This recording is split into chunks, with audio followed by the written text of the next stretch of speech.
Kolesterol dituduh sebagai penyebab berbagai gangguan kesehatan. Masyarakat awam banyak yang berasumsi salah tentang kolesterol. Padahal kolesterol pun ada yang bermanfaat bagi tubuh kita. Kali ini kita akan berbincang dengan Dr. Muhammad Rudiansyah, konsultan ginjal dan hipertensi. Jadi kolesterol itu adalah suatu bahan yang ada di dalam tubuh kita sebenarnya dibentuk. Rata-rata kurang lebih sekitar 80% kadar kolesterol di dalam tubuh kita itu dibentuk oleh tubuh, bukan dari luar. Sehingga kalau orang berpikir karena banyak makanan-makanan yang mengandung kolesterol tinggi, itu bukan hanya karena makanan di luar, tapi tubuh juga membentuk kolesterol yang tinggi. Sehingga ditambah dengan makanan yang lebih banyak kolesterolnya tadi, maka kadar kolesterolnya menjadi berlipat di dalam tubuh kita. Ya. Nah, sebenarnya berapa sih batas kolesterol tinggi itu sendiri? Iya, jadi kalau kadar yang sebenarnya 200 ya, tapi kolesterol ini juga bermanfaat sebenarnya di dalam tubuh karena ada kadar tadi kan segitu. Dia bisa untuk membentuk enzim-enzim, daya tahan tubuh, hormon-hormon dan sebagainya. Kolesterol ini ternyata ada juga kolesterol baik ataupun kolesterol jahat nih pemirsa. Mungkin pemirsa ingin tahu, kapan sih kolesterol itu bisa dikatakan baik dan kapan kolesterol itu diwaspadai bahwa sudah menjadi sesuatu yang berbahaya untuk tubuh kita? Iya, betul. Jadi kolesterol yang memang selalu di atas kadar normal, di atas 200 lebih ya, dan artinya sudah dengan cara makan yang mengurangi kadar kolesterol dengan diet yang ketat tetap di atas 200, maka harus segera dijaga supaya tidak berlama-lama untuk kadar tinggi tadi. Jadi masyarakat ada yang tahu bahwa kolesterol itu ada beberapa jenis. Mungkin bisa dijelaskan dengan detail dok, apa aja jenis-jenis kolesterol dan perbedaannya itu apa? Iya, jadi masyarakat mungkin sudah banyak tahu juga ya bahwa ada yang disebut dengan kolesterol total, jadi secara keseluruhan kolesterol. Kemudian ada yang disebut dengan HDL, jadi kemudian disebut dengan LDL, ada VLDL dan triglycerid. Masing-masing punya peran masing-masing. Nah, disinilah yang kadang-kadang ada istilah, ada kolesterol baik, ada kolesterol jahat ya.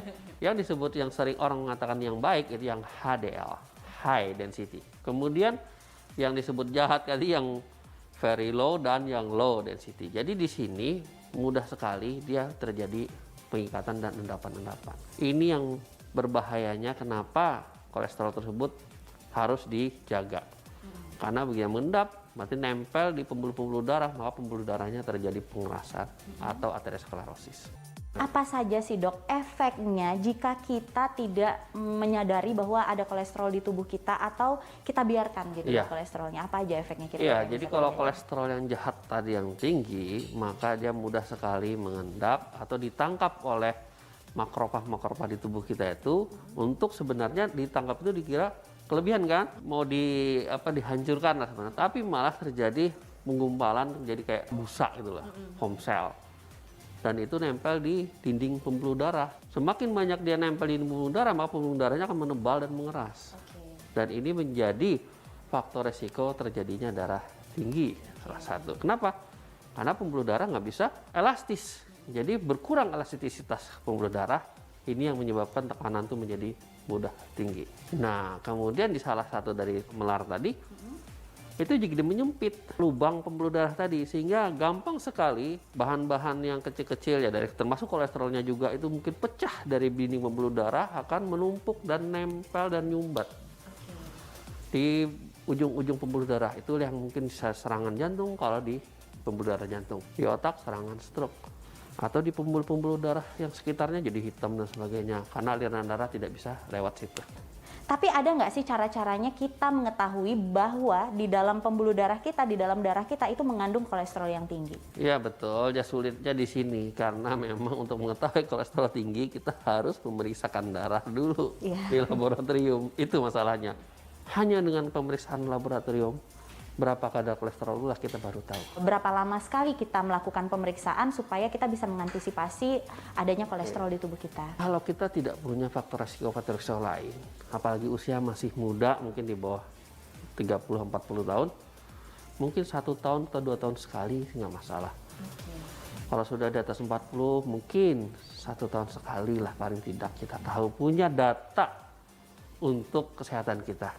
Itu yang penting. Kalau kita punya faktor resiko, apalagi udah pernah serangan jantung, punya darah tinggi, ya sebaiknya paling tidak setengah tahun atau 6 bulan atau bahkan 3 bulan sekali boleh untuk mengetahui.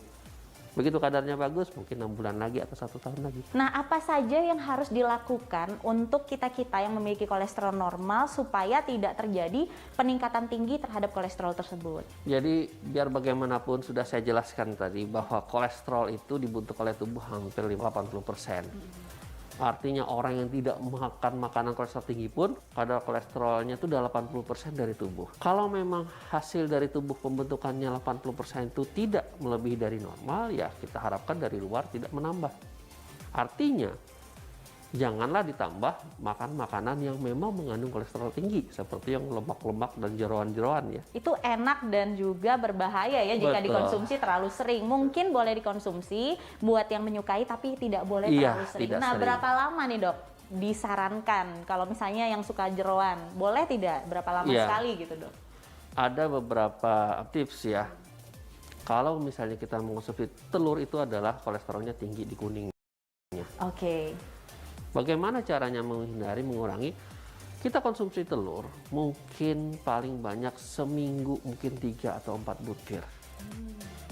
Kalau kepepet sekali ya mungkin ya tanpa kolesterol tinggi banget ya.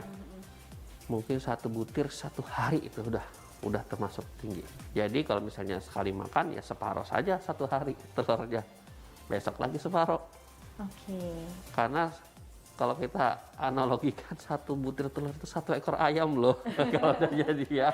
Gitu ya, Dok. Mungkin Iya, kuningnya bisa disisihkan ya, Disisihkan. Dokter, lalu dimakan putihnya saja gitu ya untuk mengantisipasinya, Dokter. Untuk kolesterol, tapi untuk yang lainnya sama. Jadi putih telur itu juga di sisi lain dia mengandung protein yang tinggi, albumin yang tinggi untuk meningkatkan daya tahan dan sebagainya, tapi juga dia mengandung sampahnya juga tinggi, asam uratnya tinggi. Oke. Ya. Jadi tetap harus sesuai takaran yang ada.